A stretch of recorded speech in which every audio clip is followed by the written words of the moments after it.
Due to popular demand and many people asking me to do it, I have finally decided to try to make a missile that uses sensors as its main form of guidance.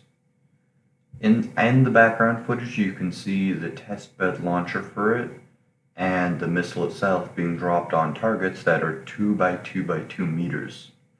It can also consistently hit sizes, like I've tested and confirmed that it can hit sizes of 5 by 5 by 5 and as little as 1 meter by 1 meter by 1 meter cubes.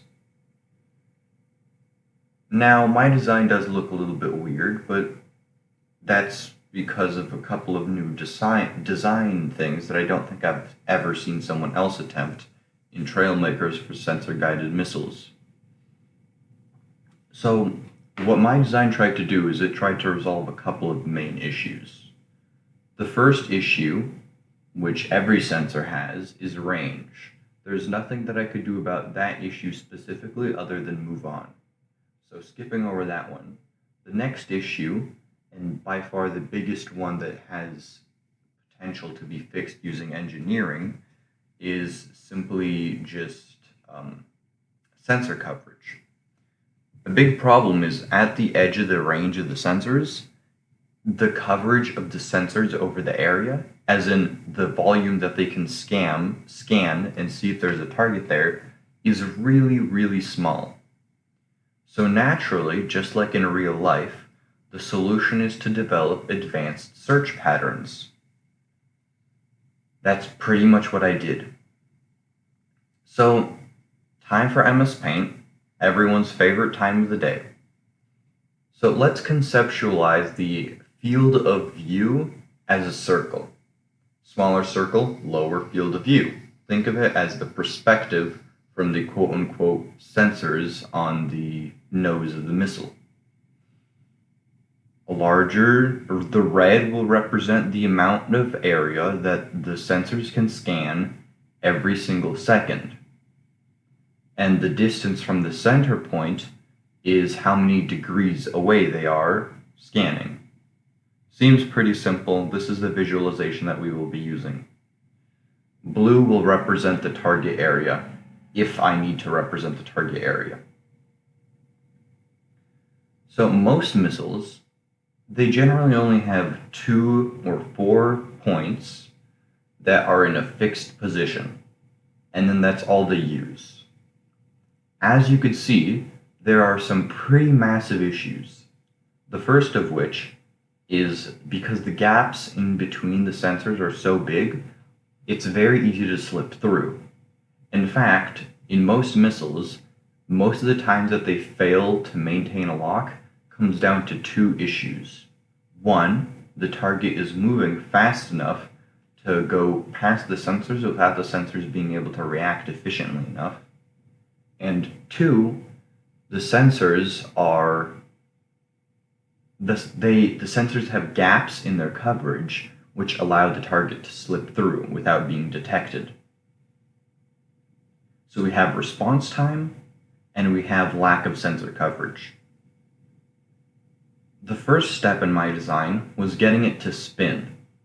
The reason why spinning is so important is because every single second it causes the sensors to sweep through a larger chunk of the area that they're scanning.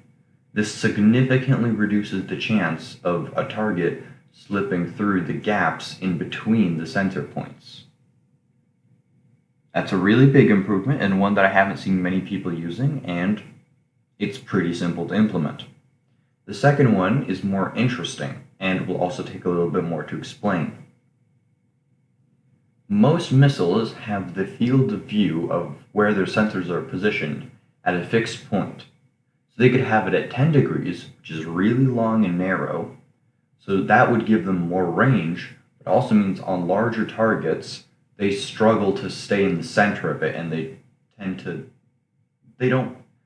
can't keep themselves on target as well on the edge cases, and they often overcorrect. Because what happens is, as a target gets closer, the quote-unquote field of view should increase, because the target is, relative to the missile's perspective, bigger. The same should apply as it goes farther away. Under optimal circumstances, the edges of the sensors should always be just on the edge of the target. This is to maximize sensitivity, so that whenever the target moves even a little bit, the sensors will notice that. If all the sensors are pointing at the center of the target, then any small movements from side to side, they'll make no difference because all the sensors are still getting triggered all the same. And they can't be too big because if they're too far outside, they end up still detecting nothing even if the target moves a meter to the side because they aren't seeing the target. So what my system does is I actually have used sensor missiles in the past in other games, and this is actually a design that I used from a different game. Basically, the concept is whenever it starts off with the low FOV to detect targets far away. Then, as they detect the target, if they detect it, the sensor will expand its FOV. It's as simple as that. What this means is that as it gets more and more feedback, the closer it is, the more and more it will expand. So if all the sensors are being triggered at the same time, it'll expand to match until only half of the sensors are being triggered. If it's not getting any sensor input, it'll shrink the FOV to hopefully zero in on the target. All of this while spinning. So with just the expanding and contracting FOV, it creates lines towards and away from the center point of the sensor head in this diagram. And spinning makes it go side to side. Add those two motions together, as you can see, the coverage on my sensor head is significantly higher than most other conventional sensor heads that are currently being used in Trailmakers. And so with this, as I said before, in testing against static cubes that are floating on the water with minimal movement, it has been consistently able to hit with about a 75% chance 1 by 1 by 1 meter cubes. That's really, really precise and all things considered very good. However, there are some conditions. One of the biggest ways to increase accuracy of a system without actually increasing the system itself is to make sure to launch it at better conditions. One of the biggest improvements that can currently be made to sensors alongside spinning is simply stopping the pilot from releasing the missiles until it has a confirmed lock. In a perfect world where things like complexity didn't exist and I could create whatever god-awful abominations I wanted to, what I would have done was I would have placed the entire missile on a swivel head so that when it gets a lock, it keeps tracking it while it's mounted to the vehicle and keeps itself pointed at the target. Sadly, that's more than a little bit impractical.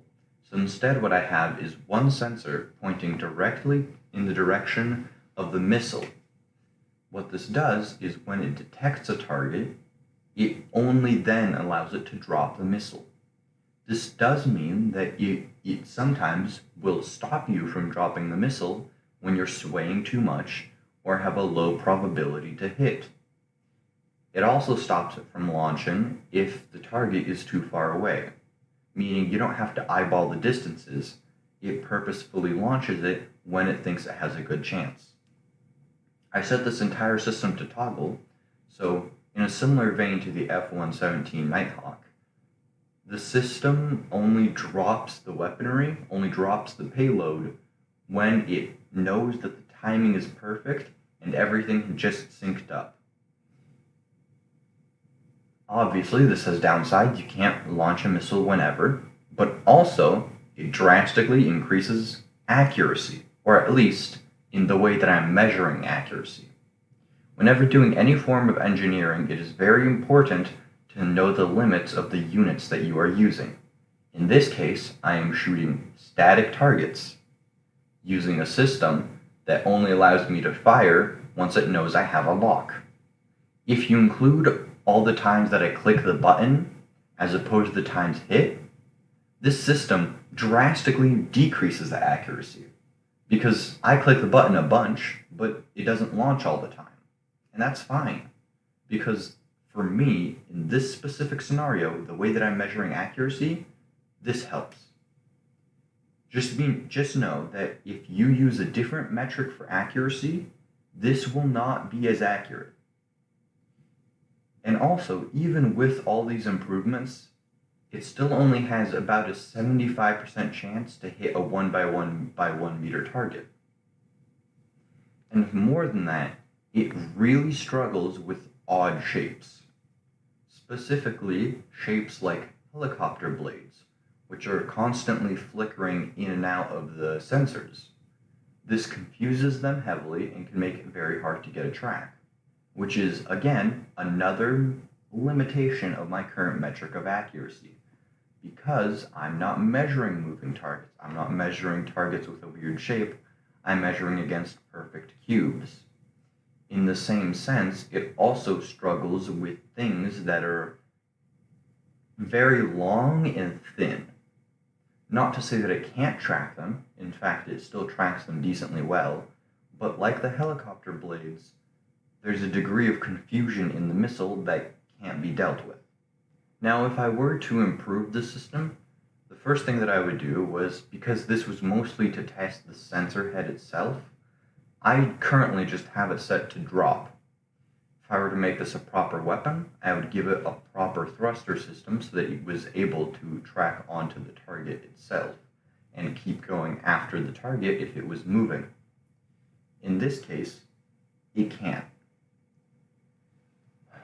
Even then, even if I do make a better launch system, even if I do give it proper thrusters, a better payload, make it more responsive, I still fundamentally think that it'll never become combat practical for a couple of simple reasons. Sensors are just fundamentally a bad idea for weapon systems because you can't use them on ground targets, which is one of the things that they would be in theory, the most effective against. Because, if they miss, they'll just hit the ground next to them and detonate anyway. Also, ground targets tend to be a lot more limited in the way that they move, and they get forced to move at a slower pace to avoid ramming into obstacles. It can't be used against air targets, because although it does not have obstructions for the sensors don't have enough reach and accuracy to properly detect and track very, very fast-moving targets. Unless it was used as like a really, really deranged anti-helicopter weapon, because helicopters move slowly.